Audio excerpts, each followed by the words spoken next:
Ibnu Qayyim rahimahullah dalam kitab yaitu Zadul Ma'ad fi Hadi Khairil Ibad, beliau telah berwasiat dengan wasiat yang sangat indah. Kata beliau rahimahullah, ya, fa ba'dun nas yakunu qawiyan al-iman, yakunu qawiyal iman wa qawiyya at-tawakkal, tadfa'u quwwatu tawakkulihi quwwatal adwa. Kata beliau rahimahullah, dan sebagian manusia imannya itu sangat kuat dan tawakalnya sangat kuat. Dengan kekuatan tawakalnya dia, ya, bisa menangkal penyakit menular. Ya, rahimakumullah, ini yang kita bahas. Move on di musim wabah. Tingkatkan tawakal. Semakin tawakal kita kuat, ya, bisa menangkal wabah. Bukan berarti tawakal tanpa mengambil sebab. Karena tawakal nggak akan dinamakan tawakal kecuali memenuhi 3 syarat. Syarat yang pertama, i'timad 'ala Allah. Bertawakal itu harus apa? I'timad 'ala Allah. Sandarkan hati kita kepada Allah Subhanahu wa taala. Nggak boleh kita sandarkan hati kita kepada dokter, kepada perawat, kepada vaksin, kepada rumah sakit, kepada herbal, kepada terapis. Apapun dari pengobatan, pengobat haram. Itu syirik. Sandar hati kita hanya kepada Allah Subhanahu wa taala. Kemudian syarat yang kedua dari syarat tawakal adalah al-iman bi asma'ihi wa sifatih. Iman dengan nama Allah dan sifatnya. Itu syarat tawakal yang kedua. Ya. Kita meyakini Allah Ar-Rahman, Allah Ar-Rahim, dan Allah menurunkan wabah, Allah jadikan wabah ini bagi hamba-hamba Allah yang beriman sebagai rahmah, kasih sayang. Wa annallaha ja'alahu rahmatan lil mu'minin. Nah, Allah jadikan wabah ini rahmat bagi orang beriman. Dengan wabah ini menghapus dosa kita. Dengan wabah ini dijanjikan pahalanya seperti pahala syuhada dunia. Subhanallah. Begitu agungnya apa yang Allah jadikan dari takdir-takdirnya. Kullu habdullah zain. Semua takdir Allah itu indah. Fa rahimakumullah, demikian. Nama Allah Ar-Rahman Ar-Rahim. Iman dengan nama dan sifat Allah, dan Allah jadikan wabah itu rahmat dari Allah Subhanahu wa taala. Kemudian syarat tawakal yang ketiga adalah al-ittikhad bil asbab. Mengambil sebab. Ya, mengambil sebab. Ya, mengambil sebab untuk tidak terkena wabah. Mengambil sebab ketika apa? Ketika sudah terjangkit wabah. Dan sebab-sebab itu ada yang diajarkan Nabi SAW, ada yang diajarkan oleh para ulama kedokteran klasik ataupun kedokteran di zaman sekarang, kedokteran modern. Dan subhanallah, sebab-sebab itu sangat banyak diajarkan Nabi SAW. Seperti istilah isolasi mandiri sudah ada di zaman Nabi SAW, dan Nabi sudah mewasiatkan. Sebagaimana hadis, ya, dari Usama bin Zaid, ya, dari riwayat Imam Bukhari dan Muslim, sebagaimana sabdanya, idza sami'tum bihi bi ardin fala tadkhulu alaih wa idza waqa'a bi ardin wa antum biha fala takhruju minha firaran min. Ya, jikalau kalian baru mendengar satu daerah kena wabah, kalian jangan masuk. Kalau sudah di dalam, jangan keluar. Ya, jangan keluar. Fa ini termasuk isolasi mandiri. Termasuk isolasi mandiri, dan ini bimbingan Nabi SAW.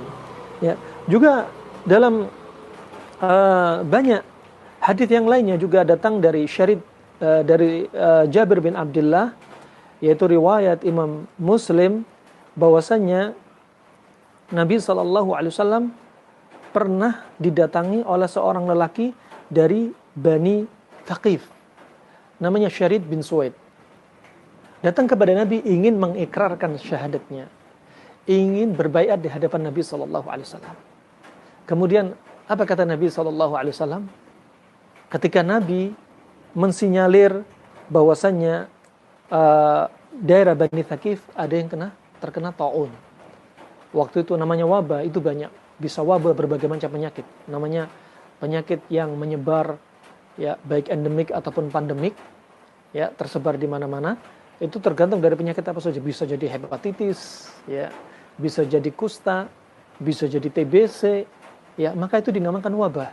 Dan di waktu itu ada wabah yang didengar oleh Nabi bahwasanya di Bani Thaqif ada yang terkena wabah ta'un. Maka Nabi SAW ketika didatangi oleh seorang lelaki ini yang ingin berislam, kemudian Nabi berkata kepada dia, irji' faqad baya'na. Kembali kamu, baiat kamu sudah kami terima. Di sini memungkinkan Nabi SAW jaga jarak. Di sini memungkinkan Nabi SAW bisa jadi nggak salaman. Dan wabah kusta penularannya hampir sama dengan COVID-19, yaitu melalui droplet, melalui percikan ludah, sehingga hawa jadi teracuni oleh virus-virus tersebut. Dan istilah virus itu baru muncul pada kurun 19 Hijriah. Di zaman Nabi nggak ada istilah virus, bakteri, ya, tapi pembahasan di istilah yang lain. Rahimana rahimakumullah, Allah ciptakan penyakit, wabah, virus itu beraneka ragam. Ya, Allah ciptakan kusta dengan sasaran dari kusta ini adalah sistem saraf perifer, sehingga yang diserang sistem saraf sampai jari jemari ekstremitas itu bisa patah satu demi satu, sampai hidung bisa kemakan, sampai berikutnya muka berubah wajahnya seperti singa. Makanya dijuluki dengan Daul Asad, penyakit singa pada waktu itu, karena mukanya seperti singa dan kulitnya berwarna hijau kehitaman, sehingga orang dari jauh bisa ngelihat ini orang ini udah kena wabah kusta. Adapun corona kita nggak nampak. Nah, kita nggak bisa melihat dengan kasat mata secara langsung. Kemudian rahimakumullah, ya, Nabi memerintah dia untuk kembali. Begitu pula ada hadis yang lainnya, Nabi SAW bersabda sebagaimana datang dari Abu Hurairah radhiyallahu an yang diriwayatkan oleh Imam Bukhari dan Imam Muslim. Kata Nabi, la yuridanna mumridun an musihin. Ini juga termasuk isolasi mandiri. Janganlah campur orang yang sakit dengan orang yang sehat. Jangan campur. Orang sakit sama orang sehat jangan dicampur. Nah, kalau sekiranya di zaman kita ada yang kena flu, ya, sudah jelas-jelas flu, udah nggak usah berangkat ke masjid. Nah, nggak usah berangkat ke masjid. Kenapa? Walaupun flu-nya itu bukan corona, tapi apa? Akan membuat was-was kepada orang di sekitarnya. Di musim yang orang serba ketakutan seperti ini. Sehingga sholatnya nggak khusyuk. Apalagi flu-nya, flu yang sangat akut. Dia sendiri nggak bisa khusyuk karena akutnya flu tersebut. Dan orang lain juga nggak bisa khusyuk. Maka itu untuk maslahat. Dan juga ada virus yang lainnya seperti virus hepatitis. Yang diserang adalah liver dengan sasaran albuminnya. Begitu pula ada polio yang diserang juga sistem saraf tepi. Ya. Begitu pula ada HIV, HIV/AIDS yang diserang adalah sel imun T, kekebalan tubuhnya dia. Ya. Dan adapun COVID yang diserang adalah paru-paru, pernafasan, hidung, ya, saluran pernafasan itu yang diserang. Dan itu beda-beda. Dan semua adalah hikmah dari Allah Subhanahu wa taala.